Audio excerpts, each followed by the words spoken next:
இதே நம்ம தொகுதி நிகழ்ச்சிக்கு உங்களை வரவேற்கிறோம். ஒவ்வொரு நாளும் தமிழ்நாட்டில் உள்ள ஒவ்வொரு சட்டமன்ற தொகுதியின் கள நிலவரங்களை அலசி ஆராய்ந்து வருகிறோம். அந்த வகையில் இன்று நாம பார்க்க போகும் தொகுதி நட்சத்திர தொகுதியாக இருந்து வரும் கொளத்தூர் தொகுதி பற்றிதான். இந்த தொகுதியின் தற்போதைய சட்டமன்ற உறுப்பினராக இருந்து வருபவர் எதிர்க்கட்சி தலைவரும் திமுக தலைவருமான மு.க.ஸ்டாலின். இவர் இந்த தொகுதியை முன்னேற்றி உள்ளாரா? அவரை பற்றி இந்த தொகுதி மக்கள் என்ன சொல்கிறார்கள்? வாங்க பார்க்கலாம்.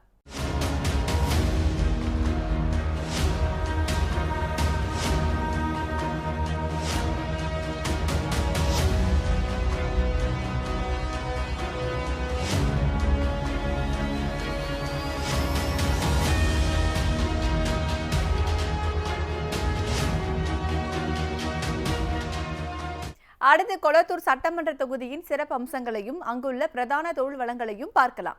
சென்னை கொளத்தூர் தொகுதி மறுசீரமைப்பின் கீழ் சென்னை உள்வட்ட சாலை கொளத்தூர் தொகுதி வழியாக செல்வதால் போக்குவரத்து எளிதாகி உள்ளது. கொளத்தூர் சட்டமன்ற தொகுதியின் சட்டமன்ற உறுப்பினர் மு.க.ஸ்டாலின் பற்றியும் அவர் இந்த தொகுதிக்கு செய்துள்ள நன்மைகள் பற்றியும் தெரிந்து கொள்வோம். வருகிறார்.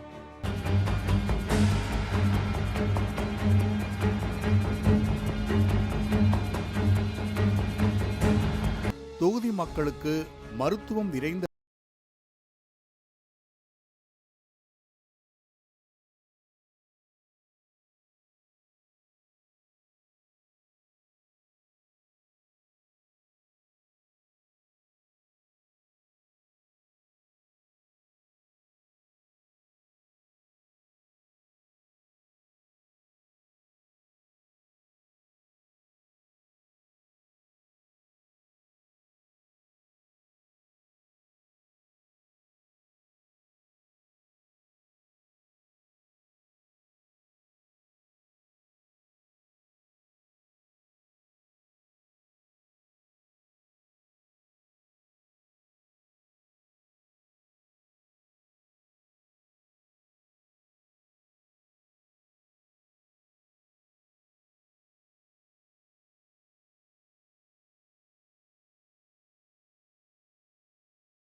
பண்ணிட்டு இருக்காருங்க. கொளத்தூர் சட்டமன்ற தொகுதியின் மக்கள் வரும் சட்டமன்ற தேர்தலில் சில கோரிக்கைகளை விடுத்துள்ளனர். அந்த கோரிக்கைகள் என்னவென்று பார்ப்போம். உயர்தர மின்னழுத்த கம்பிகள் அருந்து விழும் நிலையில் இருந்து வருவதால் பூமிக்கு அடியில் புதைத்து தர வேண்டும் என கோரிக்கை வைத்துள்ளனர். ரெட்டேரி சிக்னல் பகுதியில் மேம்பால பணிகள் நடைபெற்று வருகின்றன. இந்த பணியில் ஒரு பாதையில் மட்டும் மேம்பால பணிகள் முடிவடைந்து பயன்பாட்டுக்கு வந்துள்ளதால் மற்றும் ஒரு பகுதியில் நடைபெற்று வரும் பணியினையும் விரைந்து முடித்துக் கொடுக்க வேண்டும் என மக்கள் கோரிக்கை வைத்துள்ளனர். வில்லிவாக்கம் கொளத்தூர் சாலையினை இணைக்கும் ரயில்வே மேம்பால பணிகள் ஆமை வேகத்தில் நடைபெற்று வருவதால் இந்த பணிகளை துரிதப்படுத்தி விரைந்து முடித்துக் கொடுக்க வேண்டும் என கோரிக்கை வைத்துள்ளனர். கொளத்தூர் தொகுதிக்கான காவல் நிலையம் வில்லிவாக்கம் ரயில்வே நிலையம் அருகே இருப்பதால் தங்களால் காவல் நிலையத்திற்கு சென்று குறைகளை தெரிவிக்க முடியாத சூழ்நிலை இருந்து வருகின்றது. எனவே காவல் நிலையத்தினை மாற்றிக் கொடுக்க வேண்டும் என வலியுறுத்தியுள்ளனர். கழிவு நீர் சாலைகளிலேயே செல்வதால் கொசு தொல்லை மற்றும் நடந்து கூட செல்ல முடியாத சூழ்நிலை இருந்து வருவதாக மக்கள் வேதனை தெரிவித்துள்ளனர். எனவே கழிவு நீர் பிரச்சனைக்கு தீர்வு காண வேண்டும் என்பது மக்களின் நீண்ட நாள் கோரிக்கையாக இருந்து வருகிறது. அப்போ நம்மளும் நிறைய இது பார்த்துட்டோம். அவர் குறைஞ்சது அவர் இந்த தொகுதிக்கு ஒரு 10 வருஷமாக இருக்கார் போல். இது வரைக்கும் சொல்கிறது எதுவும் செய்யறதில்ல. அடிப்படை உறுப்பினர் மெயினாக பார்த்தீங்கன்னா ஒரு சின்ன ஒரு ரோடு கூட நல்லா இல்லை. நீங்கள் வந்திருப்பீங்க, ரோடு பார்த்துருப்பீங்க, ரோடு நல்லா இல்லை. அப்புறம் பார்த்தீங்கன்னா ஒரு வீட்டுக்கு குப்பையும் இதுவும் கொஞ்சம் பயங்கரமாக இதாக இருக்குது. மெயினாக அது ஒரு குறை. அவங்க இப்போது பெரிய ஆள் வராங்க, இப்போ ஸ்டாலின் வராங்க அப்படின்னா அந்த தொகுதி அந்த நேரம் மட்டும் க்ளீனாக இருக்குது. தொகுதியில் உட்புற சாலைகள் அனைத்தும் தரமற்ற நிலையிலும் குண்டும் குழியுமாகவும் இருப்பதால் சாலையினை மேம்படுத்தி கொடுக்க வேண்டும் என கோரிக்கை வைத்துள்ளனர். போக்குவரத்து நெரிசல் அதிகம் இருந்து வருவதால் சாலையோர ஆக்கிரமிப்புகளை அகற்றி கொடுத்து போக்குவரத்து நெரிசலுக்கு முற்றுப்புள்ளி வைக்க வேண்டும் என வலியுறுத்தி உள்ளனர். திட்டங்கள்னா இங்கே காவா அடிக்கடி அடைப்பு, இந்த பாதாள சாக்கடை திட்டத்தில் அது ரொம்ப அடைக்குது. புதுசாக போட்டால் கூட அது சரியாக மெயின்டெனன்ஸ் கிடையாது. அதை அவங்க நல்லா பண்ணி தரணும்னு நினைக்கிறோம். அப்புறம் ஒரு சிலது இந்த காவா மூடிங்க, இந்த மாதிரி சில மக்கள் பிரச்சனை இருக்குது, அதெல்லாம் சரி பண்ணணும். அடிக்கடி இங்கே பார்த்த மாதிரி இல்லை. ஈபியுடைய பிரச்சனை அடிப்படை தேவையானது. அதுமாதிரி தெருவில் அங்கங்கே பம்பு போட்டு தரணும் மக்களுக்கு. அது பண்ணால் நல்லா இருக்கும்னு நினைக்கிறோம். இப்போ இந்த ஏரியாவில் எல்லாரும் வரி கட்டுறாங்க சார். ட்ரைனேஜ் பிரச்சனை அடிக்கடிக்கு அடைப்பு வருது. அடிக்கடிக்கு ரிப்போர்ட் பண்ண வேண்டியதாகுது. ஒரு நேரத்துக்கு வராங்க, ஒரு நேரத்துக்கு வரமாட்டேன்றாங்க. எங்களுக்கு பட்டா ரூல்ஸ் வேணும். இப்போ ஒரு வீட்டுக்கும் பட்டா வேணும். ரோடு சரி வேணும். எங்களுக்கு பொதுமக்களுக்கு அந்த ஒரு சீரமைப்பு கொடுத்தா போதும். எங்களுக்கு வேறு ஒன்றும் இல்லை. இந்த தொகுதியை பொறுத்தவரையும் ஸ்டாலின் தான் இத்தனை வருஷமாக எம்எல்ஏவாக இருக்கிறாருங்க. அவரை பொறுத்தவரையும் எப்போ எலெக்ஷன் டைம் இருக்கோ அப்போ வராங்க. ஒரு எலெக்ஷன்லேருந்து ஒரு 3 மாதத்துக்கு முன்னாடி தான் எல்லா எலெக்ஷனுக்கு ஓட்டு கேட்க வருவாங்க. அந்த டைமில் ஒரு 3 நாள், ஒரு 4 நாள் அவர் ஒரு மாதம், ஒரு 10 நாள், 15 நாள் முன்னாடி போகிறாரு.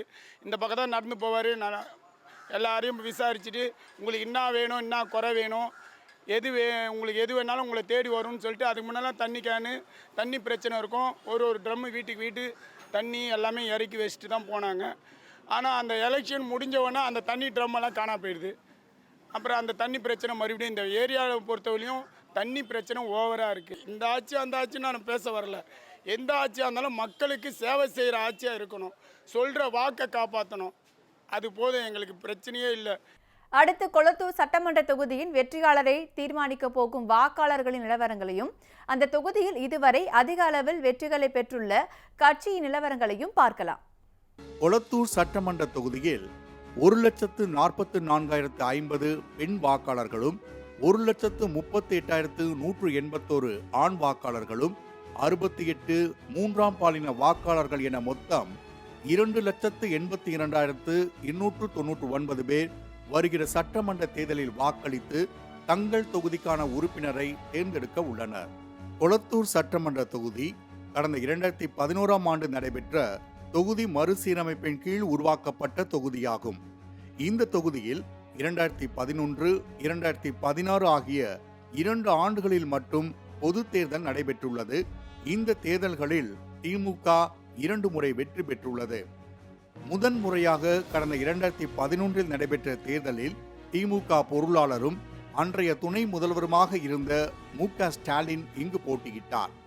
அவரை எதிர்த்து அதிமுக சார்பில் சைதை துரைசாமி களமிறக்கப்பட்டார். இதனால் தமிழகத்தின் மிக பரபரப்பான தொகுதியாக மாறியது கொளத்தூர் தொகுதி. மு.க. ஸ்டாலின் தன்னை எதிர்த்து அதிமுக சார்பில் களம் இறங்கிய சைதை துரைசாமியை 2,734 வாக்குகள் வித்தியாசத்தில் வீழ்த்தி வெற்றி பெற்றார். மிக குறைந்த வாக்குகள் வித்தியாசத்தில் வென்றதால் 2016ஆம் ஆண்டு தேர்தலில் மீண்டும் இங்கு போட்டியிட ஸ்டாலின் தேர்தலுக்கு பல மாதங்களுக்கு முன்பே தொகுதி முழுவதும் பேசலாம் வாங்க என்ற தலைப்பில் தொகுதி மக்களுடன் கலந்துரையாடினார். இதற்கு பெரும் பலன் கிடைக்கவே செய்தது. 2011ஆம் ஆண்டு வெறும் 2,734 வாக்குகள் வித்தியாசத்தில் நூலிலையில் வென்ற ஸ்டாலின் 2016ஆம் ஆண்டு 91,303 வாக்குகள் பெற்று அதிமுக வேட்பாளர் ஜே.சி.டி. பிரபாகரனை 37,730 வாக்குகள் வித்தியாசத்தில் தோற்கடித்து கொளத்தூர் தொகுதியின் சட்டமன்ற உறுப்பினராகவும் சட்டமன்ற எதிர்க்கட்சி தலைவராகவும் இருந்து வருகிறார். வருகிற ஏப்ரல் 6ஆம் தேதி நடைபெறவுள்ள சட்டமன்ற தேர்தலில் திமுக தலைவர் மு.க. ஸ்டாலின் 3வது முறையாக கொளத்தூர் தொகுதியில் போட்டியிடுவது உறுதியாகி உள்ளது. இதனால் இந்த தேர்தலிலும் கொளத்தூர் நட்சத்திர தொகுதி அந்தஸ்தை பெற்றுள்ளது. இவரை எதிர்த்து அதிமுக சார்பில் ஆதி ராஜாராமும், அமமுக சார்பில் ஜே. ஆறுமுகம், மக்கள் நீதி மய்யம் சார்பில் ஜெகதீஷ், நாம் தமிழர் கட்சி சார்பில் பே. கெமில் செல்வா ஆகியோர் போட்டியிடுகின்றனர்.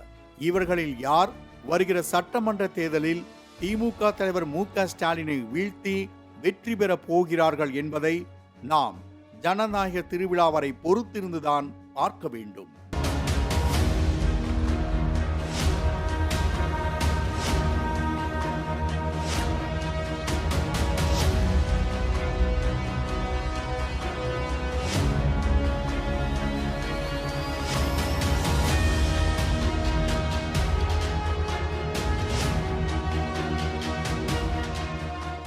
உங்கள் தொகுதியின் வெற்றியாளரை தேர்ந்தெடுக்கும் பொறுப்பு உங்களுடையது. இதனை நினைவில் கொண்டு அனைவரும் வாக்களியுங்கள். உங்களின் ஒரு ஓட்டு கூட ஆட்சி மாற்றத்திற்கு காரணமாக அமையக்கூடும். இத்துடன் இது நம்ம தொகுதி நிகழ்ச்சி நிறைவு பெற்றது.